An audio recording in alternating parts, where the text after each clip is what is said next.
एक गांव में एक मूर्तिकार रहा करता था। वह काफी खूबसूरत मूर्तियां बनाया करता था और इस काम से बहुत अच्छा कमा भी लेता था।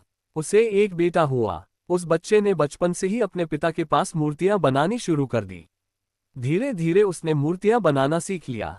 अब वह बहुत अच्छी मूर्तियां बनाया करता था और पिता अपने बेटे की कामयाबी पर बहुत खुश था और गर्व महसूस करता था। लेकिन जब भी वह मूर्तियां बनाता, हर बार बेटे की मूर्तियों में कोई ना कोई कमी निकाल दिया करता था। वह कहता था, बहुत अच्छा किया है बेटा, लेकिन अगली बार इस कमी को दूर करने की कोशिश करना। बेटा भी कोई शिकायत नहीं करता। वह अपने पिता की सलाह पर अमल करते हुए अपनी मूर्तियों को और बेहतर करता रहता। इस लगातार सुधार से बेटे की मूर्तियां अपने पिता से भी अच्छी बनने लगी और ऐसा समय भी आ गया कि लोग बेटे की मूर्तियों को बहुत पैसा देकर खरीदने लगे, जबकि उसके पिता की मूर्तियां पहली वाली कीमत पर ही बिकती रहीं। पिता अभी भी बेटे की मूर्तियों में कमियां निकाल ही देता था, लेकिन बेटे को अब यह अच्छा नहीं लगता कि कोई उसकी मूर्तियों पर कमियां निकाले, और वह बिना मन के कमियों को स्वीकार करता था, लेकिन फिर भी अपनी मूर्तियों में सुधार कर ही देता था। एक दिन ऐसा भी आया कि जब बेटे के सब्र ने जवाब दे दिया। पिता इस बार जब कमियां निकाल रहा था तो बेटा बोला, आप तो ऐसे कहते हैं कि जैसे आप बहुत बड़े मूर्तिकार हो। अगर आपको इतनी समझ होती तो आपकी मूर्तियां इतनी कम दाम में नहीं बिकती। मुझे नहीं लगता कि अब आपके सलाह की मुझे जरूरत है। मेरी मूर्तियां बिल्कुल ठीक है।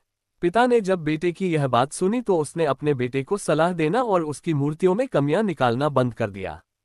कुछ महीने तो वह लड़का खुश रहा, लेकिन फिर उसने यह महसूस किया कि लोग अब उसकी मूर्तियों की इतनी तारीफ नहीं किया करते हैं जितनी पहले किया करते थे, और उसके मूर्तियों के दाम बढ़ना भी बंद हो गए और उसकी बिक्री बहुत कम होने लगी। शुरू में तो बेटे को कुछ समझ नहीं आया, लेकिन फिर वह अपने पिताजी के पास गया और उनसे इस समस्या के बारे में सारी बात बताई। उसके पिताजी ने बेटे की बातों को बहुत शांति से सुना, जैसे कि उन्हें पहले से पता था कि एक दिन इस प्रकार का सिचुएशन आएगा। बेटे ने भी इस बात को नोटिस किया और पूछा, क्या आप जानते थे कि ऐसा होने वाला है? पिता ने हाँ में उत्तर दिया और बोला, आज से कई साल पहले मैं भी इस हालात से टकराया था। बेटे ने सवाल किया, तो फिर आपने मुझे समझाया क्यों नहीं? पिताजी ने जवाब दिया, क्योंकि तुम समझना नहीं चाहते थे। मैं जानता हूं कि तुम्हारी जितनी अच्छी मूर्तियां मैं नहीं बनाता हूं। ये भी हो सकती है कि मूर्तियों के बारे में मेरी सलाह गलत हो। ऐसा भी नहीं है कि मेरी सलाह की वजह से कभी तुम्हारी मूर्ति बेहतर बनी हो। लेकिन जब मैं तुम्हारी मूर्तियों में कमियां दिखाता था तब तुम अपनी बनाई मूर्तियों से संतुष्ट नहीं होते थे और खुद को बेहतर करने की कोशिश करते थे। और वही बेहतर होने की कोशिश ही तुम्हारे कामयाब होने का एक बड़ा कारण था। लेकिन जिस दिन तुम अपने काम से संतुष्ट हो गए और तुमने ये भी मान लिया कि अब इसमें और बेहतर होने की कोई गुंजाइश ही नहीं है, तब तुम्हारी कामयाबी रुक गई।